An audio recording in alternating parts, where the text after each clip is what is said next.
कितना सरल है हिंदुस्तान में हिंदू देवी देवताओं का अपमान करना, हिंदू धर्म पे प्रश्न खड़ा करना, कभी फ्रीडम ऑफ एक्सप्रेशन के नाम पर, कभी फ्रीडम ऑफ क्रिएटिविटी के नाम पर भगवान शिव का अपमान कर देना, भगवान राम पे प्रश्न खड़ा कर देना, और अब माँ काली के ऊपर एक डॉक्यूमेंट्री मूवी बना के माँ काली का अपमान करना, ये सब हिंदुस्तान में हो रहा है। नमस्कार, मैं हूं अमित कुमार। एक बार पुनः स्वागत है आपका कीर्तिमान भारत में। अगर अभी तक आपने हमारे चैनल को सब्सक्राइब नहीं किया तो कर लीजिए, और बगल में बेल आइकॉन होगा उसको दबा के ऑल को सेलेक्ट कर लीजिए, ताकि आने वाले सभी वीडियो का नोटिफिकेशन आप तक आसानी से पहुँच सके।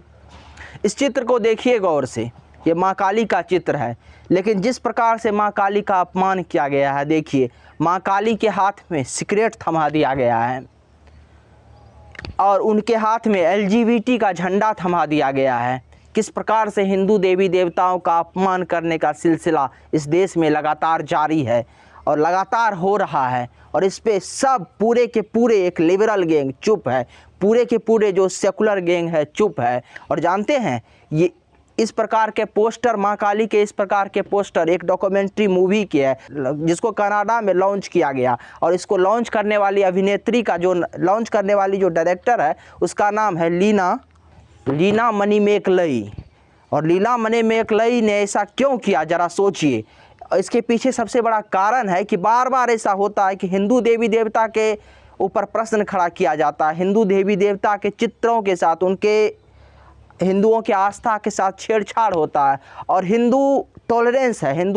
इस देश में अगर सबसे ज़्यादा सहिष्णु कोई है तो वो एक हिंदू है, क्योंकि हिंदू हमेशा संविधान पे विश्वास करता है। उनको आस रहती है कि इन लोगों को न्यायालय द्वारा सज़ा मिलेगा, देश के संविधान द्वारा सज़ा मिलेगा, और ये लोग बार बार संविधान में freedom of expression, freedom of creativity का जो अभिलेख है उसका लाभ उठा के ये लोग बच जाते हैं। अब देखिए, ऐसे लोगों का मनसा हिंदू धर्म का अपमान करना तो होता ही है, क्योंकि ये लोग, लेकिन इसके साथ साथ इस प्रकार के जब ये लोग फिल्म बनाते हैं, इस प्रकार के जब ये लोग डॉक्यूमेंट्री मूवी बना देते हैं, तो इन लोगों का मनसा इसके पीछे होता है कि जब इस प्रकार के हिंदू धर्म पे प्रश्न खड़ा करते हैं तो ये अपने आप इनको प्रसिद्धि मिल जाती है। अपने आप जो ये मूवी बनाते हैं, फिल्म बनाते हैं, किसी भी प्रकार का डॉक्यूमेंट्री बनाते हैं, उसको प्रसिद्धि मिल जाती है, जिससे इसको लाखों करोड़ों में कमाई तो होती ही है। साथ में इनकी जो एक मनसा होती है कि हिंदू धर्म को नीचे दिखाने का जो इनका एक मनसा होता है, हिंदू देवी देवताओं पे प्रश्न खड़ा करके जो हिंदू धर्म का अपमान करने का जो एक मनसा होता है, ये भी इनका पूरा हो जाता है। इसीलिए ये लोग ऐसा करके एक तीर से कई शिकार करते हैं। ऐसा नहीं है कि पहली बार इस देश में हिंदू देवी देवता का अपमान किया गया है, कई बार ऐसा होते आया है। आपको याद होगा ना कि 2006 में जब MH हुसैन ने माँ सरस्वती का एक चित्र के जरिए किस प्रकार से उनका चित्र को प्रस्तुत किया था, अपमानजनक तरीके से माँ सरस्वती के चित्र को प्रस्तुत किया था, और ये सिलसिला लगातार जारी है। तो आप ज़रा सोचिए बार बार इस देश में क्यों हो रहा है, तो आपको पता चलेगा कि जब ये सिलसिला जब शुरू हुआ, देखिए जब आपको कोई बीमारी होती है ना, तो उस बीमारी, जब वो कोई घाव होता है, किसी प्रकार का बीमारी होता है, जब वो थोड़ा सा होता है, तो अब जब उसको आप दवाई खा के ठीक नहीं करते हैं तो उस बीमारी का जो जहर होता है ना, वो पूरे शरीर में फैलने का डर रहता है। ठीक इसी प्रकार से जब इन लोगों ने धीरे धीरे हिंदू देवी देवता का अपमान करना शुरू किया, ये वर्षों पहले ये सिलसिला शुरू हुआ, तब ये लोग किसी न किसी प्रकार से कानूनी दांवपेच से बच गए, और अब इन लोगों का एक ट्रेंड बन गया। चूँकि अब ये इन लोगों ने भाप लिया है कि कहीं ना कहीं जब हम इस प्रकार के काम करते हैं तो हमको इससे लोकप्रियता तो हासिल हो ही जाती है, धन का लाभ तो होता ही है, जो मूवी बनाते हैं वो चल तो जाता ही है, और साथ ही जो कानून के पचड़े होते हैं उससे भी हम बच जाते हैं। संविधान में जो अभिव्यक्ति की आज़ादी के कुछ आर्टिकल हैं उसका लाभ उठा के तो बच ये लोग जाते ही है, लेकिन साथ में इनका मनसा पूरा हो जाता है। इसी प्रकार इस जहर को,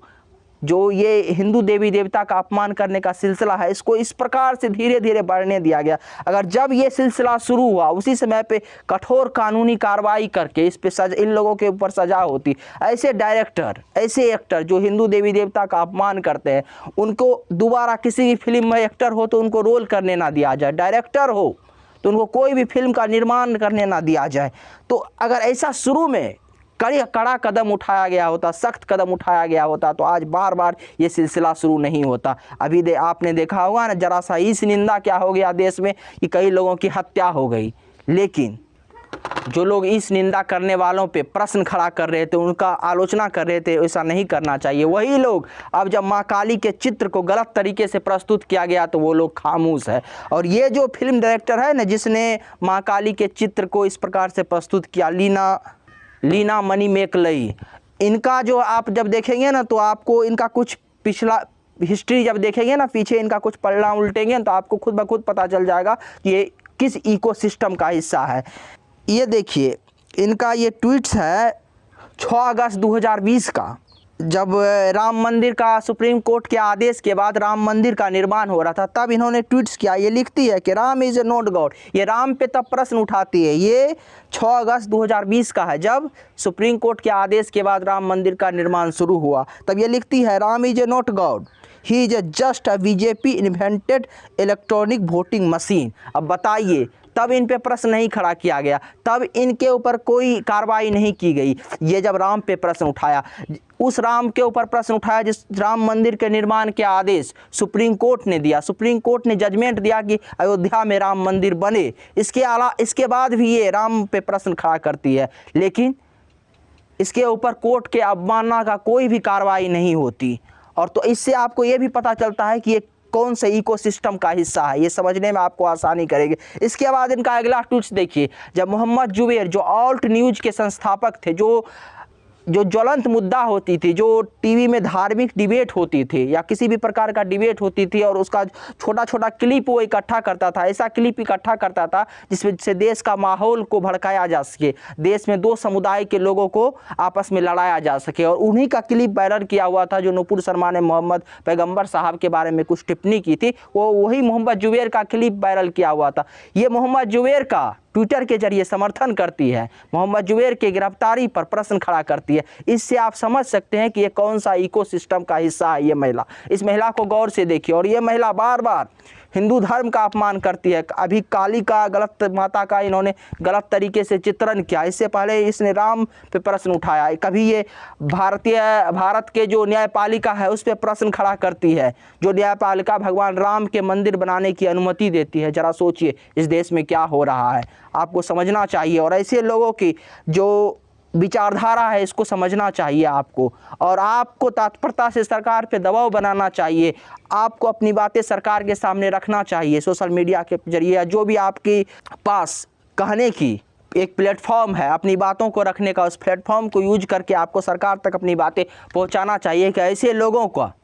ऐसे लोगों के ऊपर कड़ी से कड़ी कार्रवाई हो, ताकि दोबारा ये लोग किसी भी प्रकार से हिंदू देवी देवता का, हिंदू धर्म पे प्रश्न खड़ा करने की कोई हिमाकत ना करे। हालांकि ये सब करते हुए आपको संविधान का भी ख्याल रखना चाहिए कि आपका हर काम संविधान के दायरे में हो, क्योंकि ये देश, ये समाज सब हमारा है, इसीलिए इसके प्रति हमारा एक जिम्मेवारी भी बनती है। अगर आपको हमारी जानकारी अच्छी लगी तो इस वीडियो को अधिक से अधिक शेयर करें और चैनल को सब्सक्राइब करें। धन्यवाद।